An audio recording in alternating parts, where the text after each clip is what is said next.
Welcome to Totally Unprepared. I'm Dave Champion and my co-host Bill Carns, and together we are Totally Unprepared. Well, today we're going to start out by talking about something that I think is timely because of recent events, and that is that the Department of Justice released the summary of its report concerning the Ferguson Police Department. Now, it's very important to note this has nothing to do with the shooting of Brown. This was merely, the shooting of Brown was the impetus for DOJ to look at the Ferguson Police Department. They've done that. As Bill and I are recording this today, they are releasing the main body of the report, but yesterday they released the summary, which said the Ferguson Police Department is highly engaged in racist activities. Bill, what do you think about that?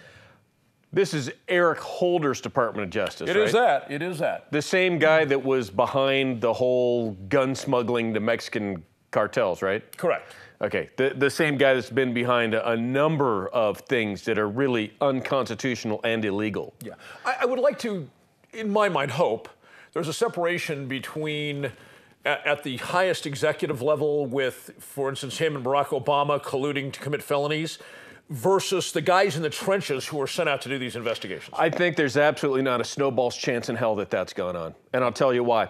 As soon as the news broke with this whole thing going on this last fall, you had Eric Holder and Barack Obama both releasing statements before any of the real information was in. Eric Holder went there. It was very, very politically charged. DOJ even looking into it is very politically charged. This is going to be looked at, scrutinized, and the report's going to be put together and approved at the highest level. By the way, I should tell you, part of their report states there was no civil rights violation or discriminatory conduct on behalf of the officer in the Brown shooting. So they cleared the officer of any racial motivation in the shooting. And that officer actually stepped up and did the right thing to save that department and save that community when he resigned a couple of months ago. He did. That was a good move. But you know, he was not taking anything away from the correctness of that move, but he received donations that totaled 10 years of his salary. So he is certainly not hurting any. Well, I have to say, in a way, good for him. We had, of course, the race baiters out there. Obama and Holder are certainly part of them. Absolutely. Al Sharpton was out there. All the race baiters out there, because there was a white cop that shot a black youth, well, actually a young adult. And, of course, that's got to be racist, which is ridiculous. Policing in general has very racially divided tendency. And again, I hate the term racism. There's one race, it's the human race. I see this as cultural differences. I'm gonna use the term race because it's incorrectly used all the time. That's what people relate to. And I hate using it. It's like clips in magazines for guns. They're different, don't interchange those. Anyhow, the policing industry needs to be revamped from every department, coast to coast, top to bottom, because it has gotten so polluted over the decades that it's wrong now.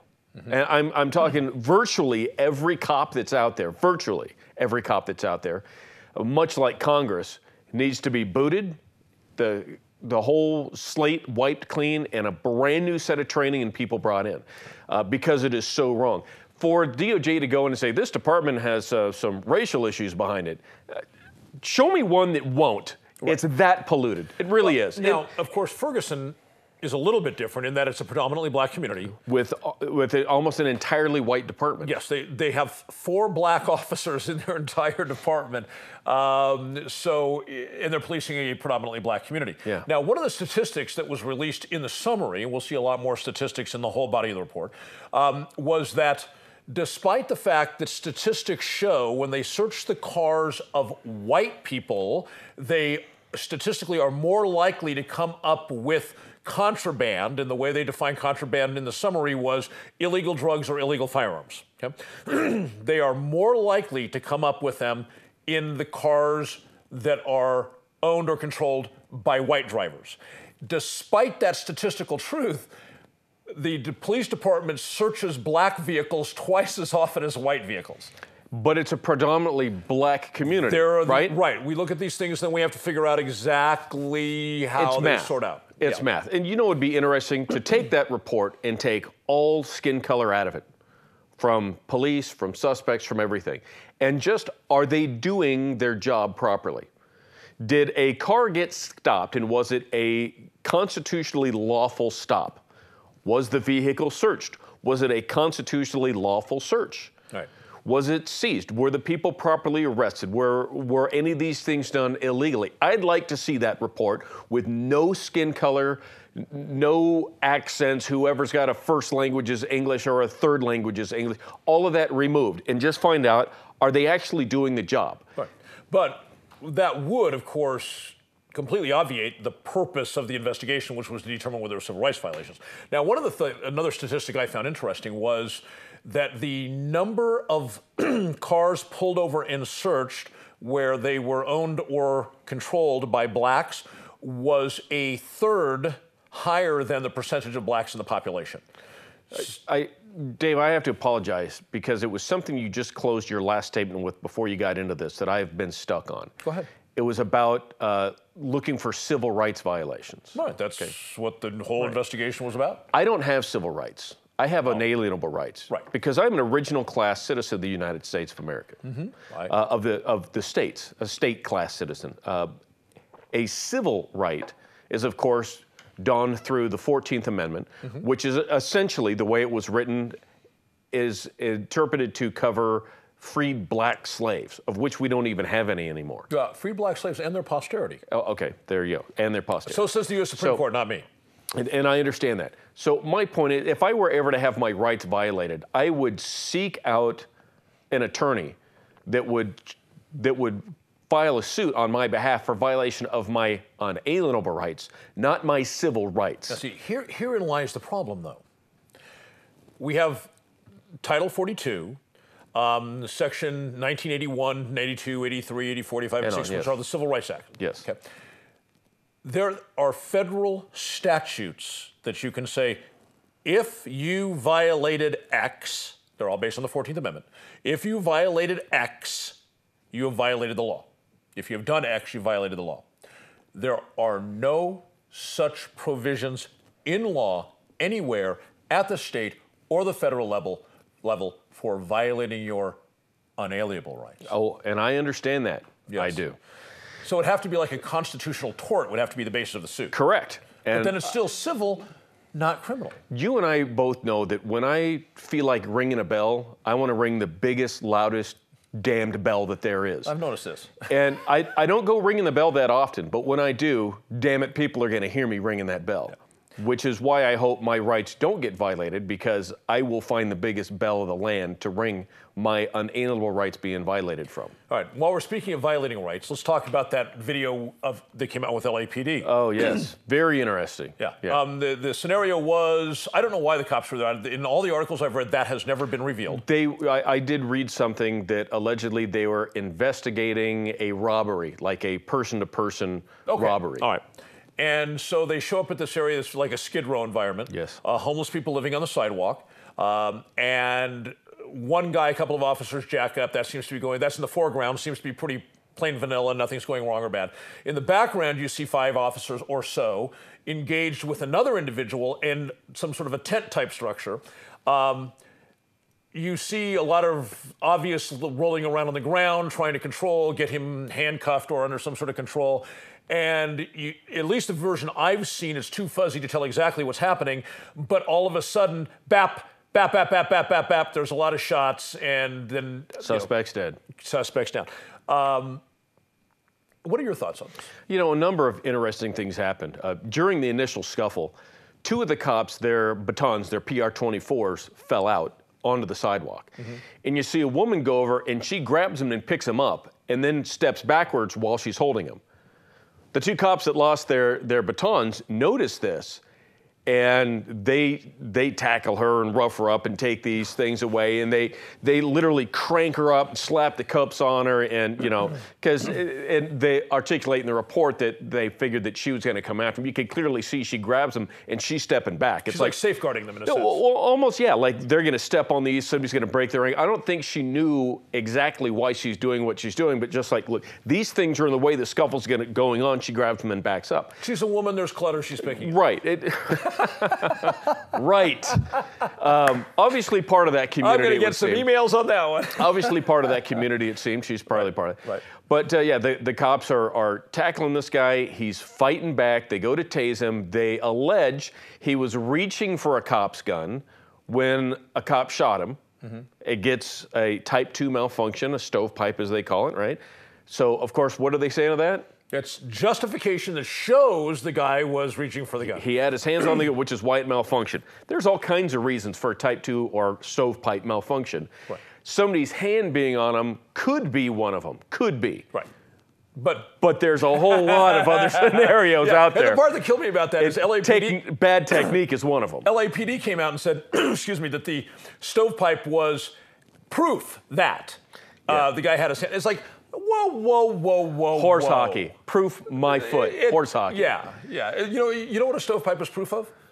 There was a stovepipe. Yeah, that's all. That's it. Yeah, poor technique can cause that. Right. Rubbing up against anything, your own hand, if your support thumb is there. Lip wristing, right? Yeah, anything. Imagine that, lip wristing. Hard to believe. Yeah. My biggest beef of this whole thing, and you mentioned this a little bit at lunch, and I'm huge on this. I'm a bear on this. This is my big bell, okay? Once again, we have a situation, use of force with cops, where we're left to wonder what the hell happened because there are no body cameras. Jesus, how many? This is so freaking simple. Stop wondering what the hell is happening and put body cams on, and we'll know. This whole thing about, well, what really happened? We live in the age of technology. Why are we asking what really happened? The tens of millions, hundreds probably of millions of dollars lost across the country with departments doing unnecessary investigations that are elongated and paying out in settlements and fines and internal investigations that could be solved by watching a body cam video. The body cam videos save money for every department that has it. And on top of that, for LAPD to come out and immediately vindicate the shooting, having not fully investigated it, shows you then and there that it's a dirty system, it's a dirty situation, and it is not, it's not right. It's all messed up. It'll call the final investigation into question because they already came out without it being complete. Imagine. And we'll be back right after these words.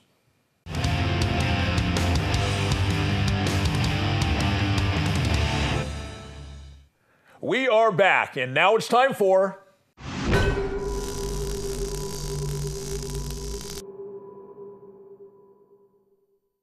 All right. What is up? What is it with women trying to define what makes a man, what makes a man a good man? It's amazing to me. Now, I've noticed a lot of this on social media. And, social media is very interesting in that it can be, it's not terribly important, but it can be fun. It can be useful in certain areas. But it's also good for sort of looking at cultural trends. And lately being the last handful of months, I've noticed a plethora of women trying to express on social media what a real man is. And, oftentimes it's just complaining that there are no real men and things like that. So sometimes I'll do a private message on Facebook to one of these gals, or perhaps I'll run into them in the gym or around town. I'll say, hey, I saw that post about real men. And tell me, what is a real man, right? And they'll say, well, a real man is honest and doesn't play games. Oh my God. A woman trying to define for a man what is a real man is like the Taliban trying to tell an American what a real American is. And a woman saying that what makes a man not a real man is playing games is like a suicide bomber complaining the other guy has explosives, okay? It's just insane. Now, when I say that women play games, okay, they're the game players, not the men. Men, we're simple. Feed us the other F thing you do. You know, we're pretty simple. Now, but here's the game women play. Okay? So let's say I walk up to a woman and I say, hi. Hi. And I say something like, I think you're attractive. I like that.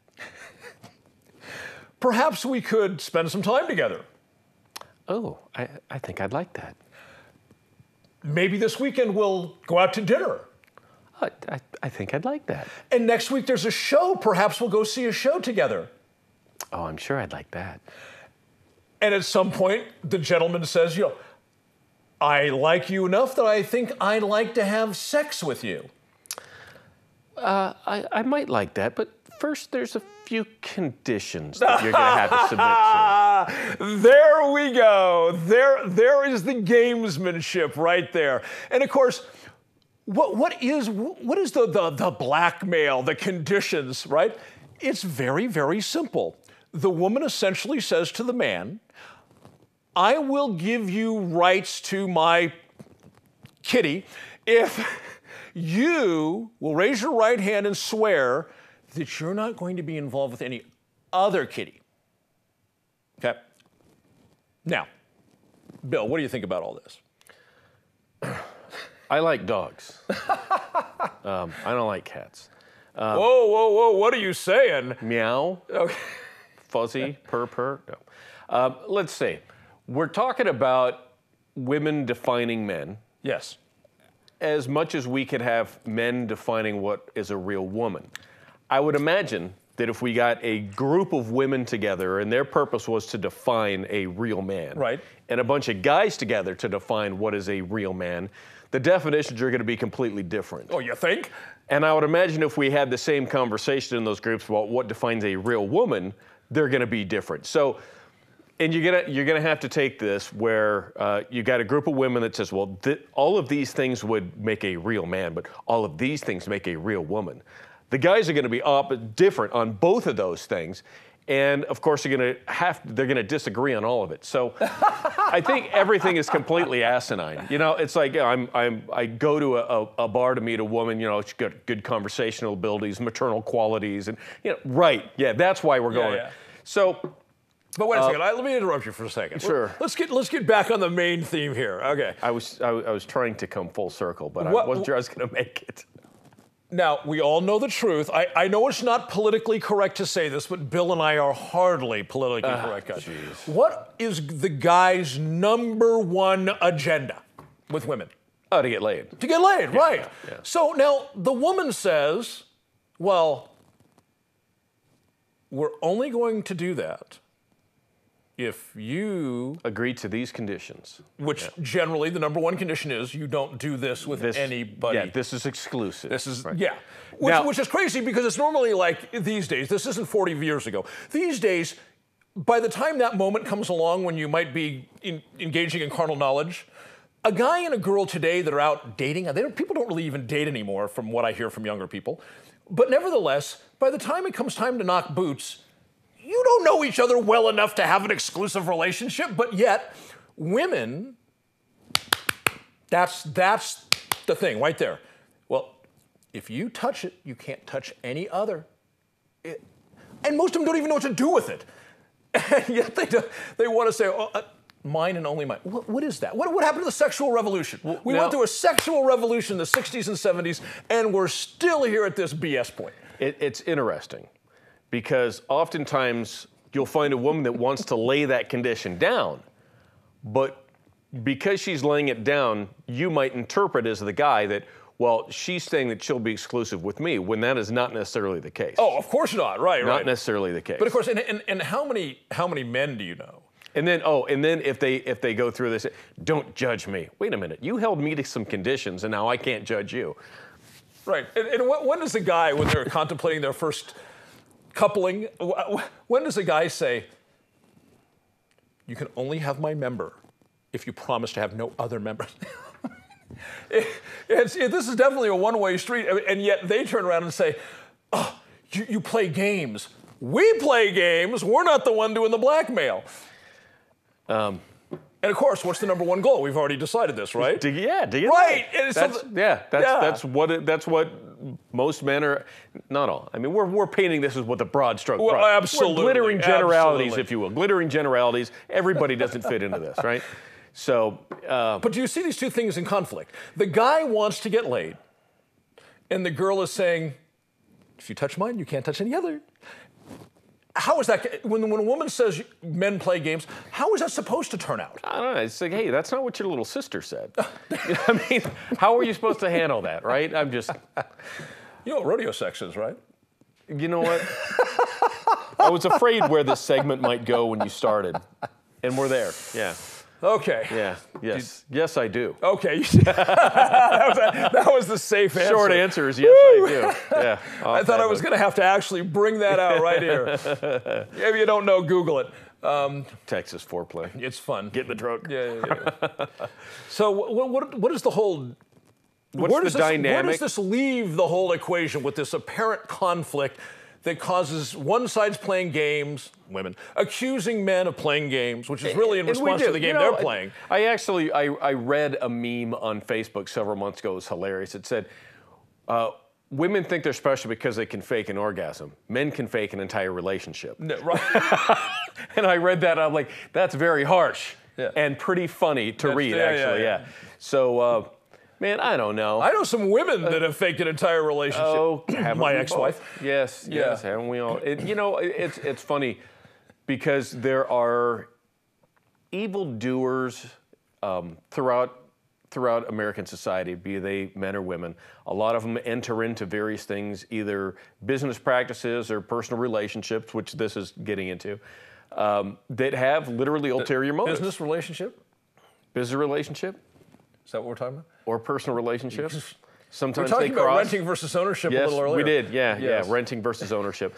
But this is where sometimes people go in with their own ulterior motive. I mean, how often have you met a woman, started dating a woman or something like that, and you find out she's got hang-ups from somebody she used to date or be married to years ago, and now you're paying the price, right? Ex-wife. Never had it happen. Yeah, I mean, you might be dating somebody now that had a relationship 5, 10, 15 years ago that is somehow emotionally scarred from that or mentally scarred from it, and yet you're now paying the price from that. I mean, I got to tell you, that's one thing. It's like, guys, if you're going to go out there and you're going to be dogs and really screw a woman up, you're really messing that up for somebody else down the road. Yeah. You really are, because every other guy is going to pay that price that you didn't have to pay. So I got to tell you, based on that, if I'm going to end up, being in a relationship with a woman and we break up and I've had to put up with that garbage, I tell you, she's going to end up with a lot of mental baggage for you if you pick her. No, I'm kidding. I mean, I have just, and I've got to admit, I'm real bad with that too. If somebody I'm in a relationship with blasts off at me about something that I didn't do and has nothing to do with me, and it's very clear it's baggage from some other relationship, I mean, I don't mean to be harsh, but I put the clamp on that right away. Because, I am with you. Yeah, because, I mean, I don't do it to them. I mean, I know by our age, everybody's got some baggage. Okay, it's just human nature. But I know what mine is, and I do not pull it out and throw it at new people. And so I don't allow it to be done to me. But it's always disconcerting, and it's a red flag for me too. And I'm sure you've been in the same boat. You start down the road, you're in a relationship, and all of a sudden the person you're developing this relationship with starts doing that. Yeah. It's a red flag. It's look, like, okay, I've had trouble with this before because this didn't go well with me, so I'm not going to. It's like, you're not mature enough to have realized don't do that? My girlfriend, we've been together for about 6.5 years or so now, almost close to that. And she's really not done that to me. There's been a couple of instances where she's articulated she had a bad experience based on this, that, or the other, or an old boyfriend was this way or that way. But stops before she would get to, so for those reasons, you're not allowed to this or you can't that. Yeah, she's really good about it. Communicating, it's one thing. Yeah, and we've talked to you. Dumping on you because of it is something absolutely different. And we've talked through some things on both sides. Like, she's told me stories about where, her interpretation of how something's gone, and it's been negative, and I sympathize with that. I do the same with her, but at the same token, we have never had this whole thing where, because this lousy thing happened in my prior relationship, I'm not going to tolerate that from you, and vice versa. Yeah, that's garbage. Nonsense. You know, it's just, I understand not wanting to get hurt again, but the thing is do a little bit of due diligence and pick better. Women, ladies, you have a very bad habit of hooking up with bad guys that don't treat you nice. And choosing the same guy time and time again. Yeah, nice guys finish last. I get you. I mean, there's got to be kind of a rough element to the guys. I know I've got some rough elements. I know this guy's got some rough elements.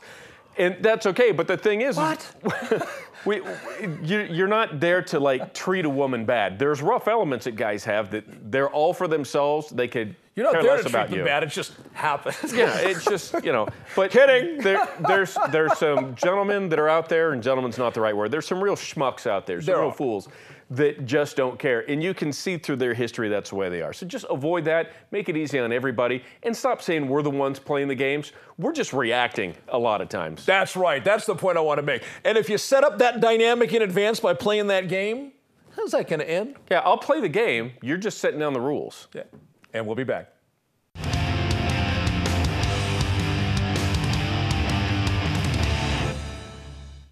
Welcome back from the break. Now it's time for...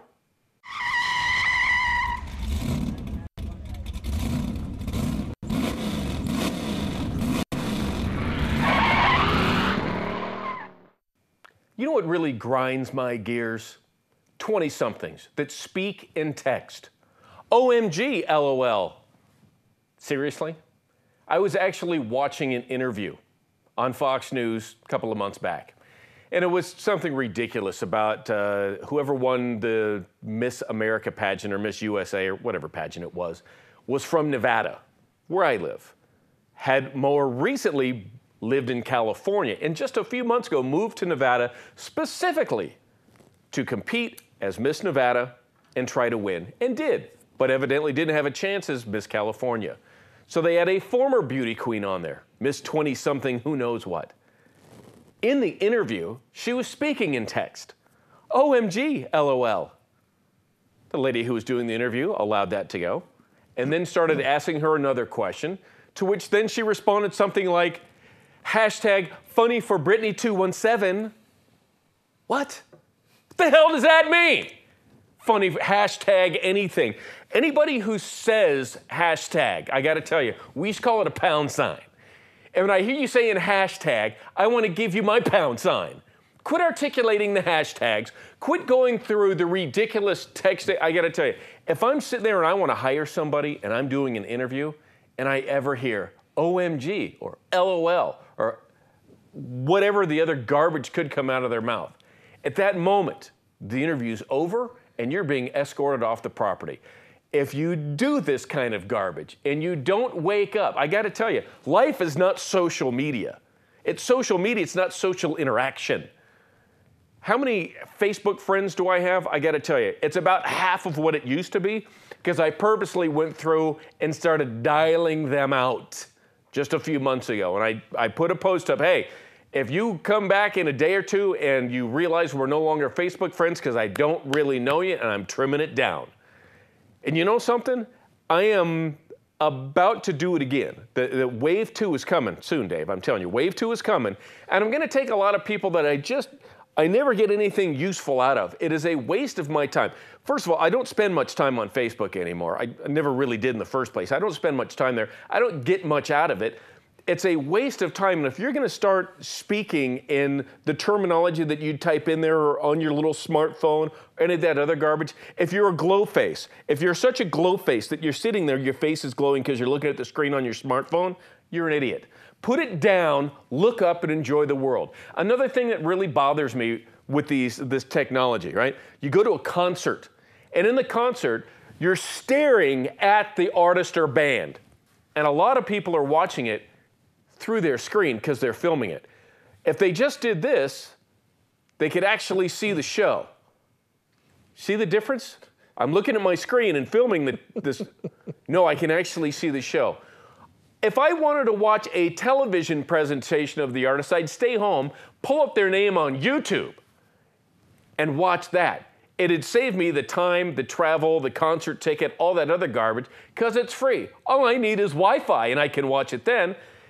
Put these devices down and stop speaking in their language. Did you ever, Dave, during binary code on computers, have anybody speak to you in dots and dashes, ones and twos? 111, 211, 2211, 22112?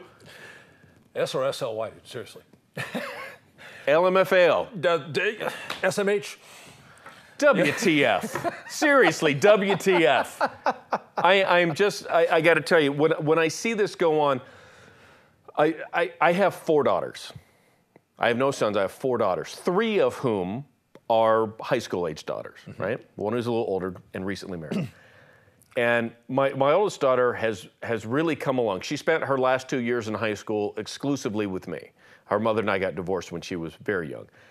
And she really came around. You know her. Mm-hmm. She's awesome. She is. Nobody meets my daughter that doesn't say she rocks. It just doesn't exist. I have pictures of the 3 of us. Yes, yeah. Cool. And she's a great shot, by the way. When she moved back east with her fiance, now husband, I gave her a Glock as a gift. She knows how to use it. She is totally down. Right on. But you know, she never plays this, and she's the type of person to say. I mean, she does some social media. She's very, very computer savvy, very social media savvy, but she knows the limitations of it, and doesn't do the OMG, LOL, WTF. You know, my younger daughters are not quite as enveloped as a lot of their friends in their social areas and their social network. Yeah. But occasionally I'll hear something silly like that. And I got to tell you, I do not let it slide. I do not let, no. Funny story. SMH. Okay. What is that? Shake my head. Okay. Okay. Not shake my hand? No. And PMF, pound my fist. And well, it's funny because when I first saw that, I don't know what that means, right? And I'm thinking, sex might help. That was my personal interpretation of that until somebody straightened me out. And I just now learned what it is. Yeah. Shaking my head. Yeah. Okay. And if you Google texting abbreviations, I mean the ones probably going to be endless. The ones that I use when I text, if something is amusing, I do one of 2 things. Either I'll put LOL to let them know that there's humor behind it. See the humor in it. Because, you know, texting can result in some miscommunication. Oh, it has for everybody, I'm Absolutely. sure. Absolutely. Like you could put something down and you read it, and I like to read my text before I send them. Because you could put something down and you're like, they might think that's kind of harsh. So you put like LOL at the end. Like, I'm not really serious, I'm just venting or whatever. Yes. Yeah. Meant more humorously, not seriously. Or the other thing is, I use emoticons, which, you know, they have all sorts of... That is such a high school chick thing. You do that. Yeah. Well, you know, the thing is, he's laughing. It does the same thing, though. I mean, different emoticons can, after you've written out the text, adding an emoticon can change how they interpret that. So I use that to more effectively communicate, because texting is not a great way. It's a great way to cause misunderstandings. You know, I got to tell you another thing, electronically speaking, that really drives me nuts, is I've got this you know, fancy new smartphone. You have another version of a fancy smartphone. And I have never had more dropped calls than with this newer all-digital technology. Never. I got to tell you, I used to have better call stability, if you will, back in the old days of the analog brick. Remember, it was a big brick? Yes. It was just after when you used to have to carry it in a satchel. The brick had less dropped calls than this does. And let me explain why. The analog signal, it would stay connected because of the way the analog signal operates. Even though the call might have been degraded, you might still hear, you're catching some syllables, you know what's being said, but the way analog works, it would not terminate the call. With digital, when enough of the call drops out, the network senses that. Done. And ends the call. Yeah. And you know, this sort of thing happens when I'm sitting in my house and I've got 4 out of 5 bars or all 5 bars. Plus, I have backup to switch a call to Wi-Fi if the network drops. Mm-hmm. Still, it drops. It still drops. And I got to tell you, I can't wait, Dave, for the day that the technology comes out where they can actually run a stream of wires across the country, where we could actually pick up a fixed device and it goes through a wired system. So we don't have to rely on this obviously unreliable digital airwaves anymore. Yeah. We could literally pick it up and it would be a phone that's connected into lines. And when we can advance to that, that'd be awesome. Quick story. The first time I realized that, because, you know, texting when it first happened, it's like, oh, this is magic. This is great, right? And then you realize there are the problems we talked about. And I'll never forget that when the light bulb went on for me, I was texting with a buddy of mine, Stan, who I've known for 20, 25 years. We're like brothers from another mother. And all of a sudden, he and I are in this sort of heated, unpleasant discussion that has appeared via text that appeared to be getting worse with every text sent. But the phenomenon of being so thoroughly misunderstood in tone and intention was new because texting was new. And I finally picked up the phone. I literally put down the cell phone, picked up the hard line, called him. This is when we still had hard lines around. Picked up the phone and said, Stan. And he's like, Dave. And we started talking. We realized that both of us had completely misinterpreted just this texting thing. And we laughed about it and it was all behind us. But that made me sensitive to how easily this technology. Yeah, and everybody does it with the emoticons and different things. But, you know, also you have to realize we used to be limited to 140 characters. I believe that is what you get on Twitter. It is. I don't tweet. I have a Twitter account, and I have no idea why. As a matter of fact, I know when I started that Twitter account, you called me up about 5 years ago, and 5 or 6 years ago, and you said, hey, there's something that somebody said something about you on Twitter, you might want to go look it up, but you wouldn't tell me what it was. And it was something that we had going back and forth that was funny, and somebody had made a comment and it was funny. I had to create a Twitter account to read that. And there you go. I think I left one tweet, and it might have been months ago about something. I don't know. I don't even know if I did. It's Dave_champion. Got I don't know, 15,000 followers on Twitter. Is that... Am I impressed? I want to be. I don't know. I don't know if you're impressed. I'm impressed. I mean. Oh, well, let me SYH. So with a 140 character limit, the way text used to be, but is no longer, and then you've got Twitter. I can understand some of the abbreviations, but you know, there's one person that is a former student of mine that's also a Facebook friend that will put stuff up on Facebook every now and again. And there's like all of these hashtags and it's like literally 2 lines of information and 4 lines of all these various hashtags. And I'm like, isn't that a Twitter thing? Why is that on Facebook? Because you can program certain Facebook pages. I don't want an answer. Okay. I don't. I really don't want an answer. I'm saying, holy crap, that is so bothersome. I got to tell you, one of these days... it just bugs is what you're telling me. It grinds my gears. It's getting closer and closer to the day, and I keep telling my girlfriend, I say, closer and closer, this phone's going to go, and I'm just going to go to a basic flip phone or something that's a prepay, none of the garbage, none of it on there.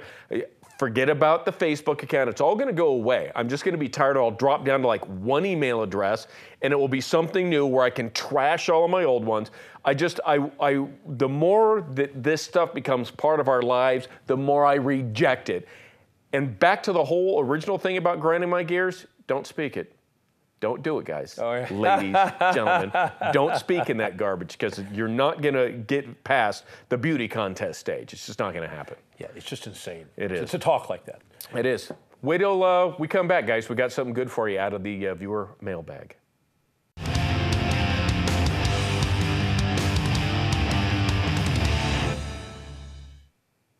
Dave? Okay, so... We surely are totally unprepared because neither one of us opened that segment waiting on the other. By the way, send your emails to us right down here, daveandbillshow@gmail.com. All right, what are we talking about? Oh, yes. The Tueller drill. Tueller drill. We had a viewer send us an email in which he posed the question, does law enforcement, I think he did not use this word, but I think it was implicit in his question, improperly use the 21-foot rule as an excuse or justification to engage adversaries with a firearm that to shoot people possibly shouldn't. Yeah, to shoot people. I mean, let's break it down. Are cops using the distance of 21 feet or less as an excuse to pull out their guns and shoot people who could be some sort of an articulable threat from levels 1 through 3 rather than 8, 9, and 10? Okay, now, because our audience does not have our background. Yeah, let's talk about it. Well, explain Sergeant Tueller's drill and all that. Dennis Tueller was a sergeant in Salt Lake City, Utah, and many years ago, he and Chuck Taylor were working out this whole thing about if you're standing there, you know, flat-footed, 21 feet away from somebody, gun in the holster, and they run at you with a knife, do you have time to pull your gun out and shoot them before they get to you? And really the answer to that is, for the most part, no. Or if nothing else, in that sprint, if you shoot them, they still got forward momentum, you can get cut. So the rule of thumb, and keep in mind, this is not set court precedent. A lot of people believe that it is. I've even seen where people say, well, now it's been extended to 30 feet, and that's in court. It is not. Right. That is not. I challenge anybody watching us anywhere to do any sort of research and find any court that has made that as some sort of a part of their ruling, that there's 21 or 30 feet, and within that you can engage if you can articulate a threat of death or serious bodily injury, imminent threat of death or serious bodily injury from the suspect, blah, blah, blah. All of the court garbage, all the articulation. So the 21-foot rule, or it's also known as the Tueller rule, and I have to say, I know Chuck Taylor personally, and he's a little butthurt over the idea that it's called the Tueller drill because he claims he really came up with it, and somebody provided the Tueller name to it later. Okay. Now, quick comment just to clarify. If I've got a knife in my hand, and on the go signal from 21 feet, I charge as quickly and aggressively as I can towards Bill. His firearm is holstered. The theory is at 21 feet, the best case for him is that he'll get rounds into me and I'll still be able to do this to him because of momentum. Yeah, and that's action versus reaction. It's not like go and everybody goes. You have to react to them moving. Because I got to tell you, I'm pretty fast with a handgun, and 21 feet is, it might be an excuse for me, but anyhow. So to get back to the initial part of it, now that we've defined the 21-foot rule or the Tueller drill. First of all, we should say, for the audience, only applies to a suspect who has an edged weapon. Does not apply to open hand, does not apply to does not apply to firearms. Yeah. Only to an edged weapon. Right. Okay. So when it comes down, I think that the question, the way that it came into us and the way that it was posed was possibly missing a lot of elements. Like, again, this not being part of standing court law. Right. Do we think that cops maybe closed the gap on somebody with a knife to have the excuse to shoot them? I really don't think so. I think that police training and articulation when it comes to using deadly force nowadays is absolutely polluted. I made that clear earlier in the show. Mm-hmm. I really do. As a matter of fact, one of the things in the LAPD shooting recently that we chatted about, that happened just a couple days back, over the weekend, I think, was that you heard drop the gun. And we talked about this at lunch a little bit. We're not totally unprepared. We're relatively unprepared because we do talk about some stuff. And a lot of stuff we chat about never actually makes it into the show. But here we go. One of the things that I have actually been a part of and witness to is police training where they articulate, if you have to bring out your gun and shoot along the way, make sure you shout nice and clear, drop the gun or knife or club or kitten or whatever lethal object they have. Shout that on the way out before you press the trigger. And if you ended up shooting and you didn't shout that beforehand, shout it afterwards because, wink, wink, some people who are audible witnesses to this will state during the investigation, oh yeah, he said drop the gun and then the shots rang out when it may have happened the other way. Yeah. And cops only need enough to sound one way to be able to articulate, say, oh, the people that said they heard it afterwards, they were the wrong ones. The most egregious case I heard of this, I actually witnessed this. You may have watched the video too. Black male in probably a mid-90s Ford Explorer. Wasn't a white Bronco, was it? No, no. He gets pulled over, some domestic thing, and cops were at the scene and told him fine, take off. You know, they didn't find him as being culpable. Told him fine, take off. somehow, some reason, another cop pulls him over, supposedly related to the same event.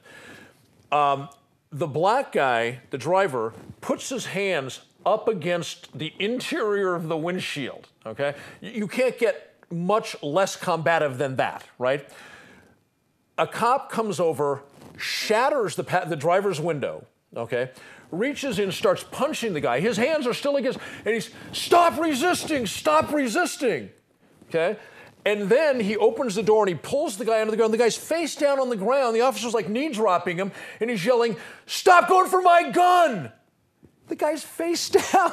And you know, so that's how bad these practices can get. Cops are trained that way in a lot of departments across the country. Not all departments, but a lot of them. And if they're not officially trained that way amongst themselves, this is what they do. Yeah. And I think it's coming full circle, Dave. How does all this come to an end? How do you mean? How does all of this stop? Oh, body cams. Body cams. Body cams. They are the answer. If we consider illegal or unjustified police violence to be a cancer, body cams are the cure. And on the flip side of the coin, if people really are scumbags, they deserve to get their asses whipped or to get shot or whatever it is, that is total justification and ends a lot of things like civil suits. You know, we were talking about it in, where was it? Was it Corona, California, I think, where they had these things? And 66% reduction in complaints? No, it was like 86% reduction in officer-involved complaints and another 90-something% reduction. And I got to tell you, all that saves cops that have to work at internal affairs, do all these investigations, interview people, try to come up with things. That's a lot of time for a lot of cops to do. Right. Now, those guys can be on the street doing work rather than internally looking at things like false claims or say, oh, this is truly justified. There's actually a video out there on YouTube of a trucker, and he's got a camera in his rig, and a state trooper pulls him over, and the state trooper is being incredibly verbally abusive to him. And the trucker doesn't say a word for some period of time, and then he says, I want you to know that there's a camera running with audio. The cop's face is just worth $1 million, right? Excuse me, sir. Could I ask you for your cooperation? I mean, his attitude changed from day to night. Now, in fairness to the good cops out there, right? Both of you. No, I'm kidding. I'm kidding. Go on. It saves the good cops, yes? Oh, yeah, absolutely. Because the same thing works the other way. The internal investigators don't have to guess. The public doesn't have to guess. The media doesn't have to guess. The video shows the good cop did good. 360 degrees, totally spherical area. There is no bad reason for having these body cams. Right. Now, some people may argue, and it's generally the dirty cops who will argue this. Well, if I'm interviewing, say, a minor that was the victim of a sexual assault, we don't, okay, you know what? The cop shouldn't be allowed to turn it on and off, on and off. Oh, no. It is internally, you have somebody that's able to edit that out and keep that separate. Right, and if they talk about things like interviewing sexual abuse victims, especially children, they talk about, bathroom breaks. Okay? That's real simple. Those things you write right into the statute. Okay? You say these things may not be disclosed under Freedom of Information Act requests. These things may not be disclosed even in a court of law without prior in-camera, back in chambers, review by the judge to make sure that they are not in violation of the statute. And that even if they are covered by the statute, they can only be brought into the courtroom if they're relevant to the question before the jury. Okay, so there's ways to handle that. The cop puts it on. That thing runs from the moment he sits down in his squad car till the moment he takes his uniform off. Yeah. And what is available to the public is predicated on statute. Also, I said this helps the good cops. And on my show... And it stops the bad cops. It can turn bad, it can keep good cops good, and it can make bad cops better. Not quite so bad. Yeah. And then oftentimes weed them out. I got to tell you, enough of these things, they're going to change the hiring practices. They'll have to, because some of the bad cops won't be able to help themselves. They're going to have to start firing them. Yes. They're going to pay out some lawsuits on this sort of thing, and they'll be gone. And then they're going to change the hiring practices. I got to tell you, body cams, I said earlier in the show that there needs to be, we need to wipe the policing industry clean and start over fresh. And I got to tell you, body cams will cause that to happen for the better, for everyone for the better. And let me support your statement in that. I think we know, all we need to know about the condition of law enforcement today is that most police unions oppose body cams. If they're supposed to be looking out for the best interest of their officers and having an objective, visual yardstick of what really happened, they don't like that. That tells us the condition of law enforcement in America right there. Let me give you my 2 cents on unions. And this has come from somebody, I've been a member of a public employees union when I was a cop. Not because I wanted to, but because I felt I had to. You have to. When you're you don't have to, but you probably should. No, not a union, an association. Yeah, and I was also the president of a local printers union in Las Vegas years ago. It was just a small group of people. I don't even know why it existed. The first meeting I ever went to, they elected me president because nobody else wanted to do it. The guy that was president didn't want to be there. It was a joke. It still is a joke. Anyhow, the point is unions came about because employers were not treating employees properly. Correct. There's now laws on the books that prevent that sort of abuse.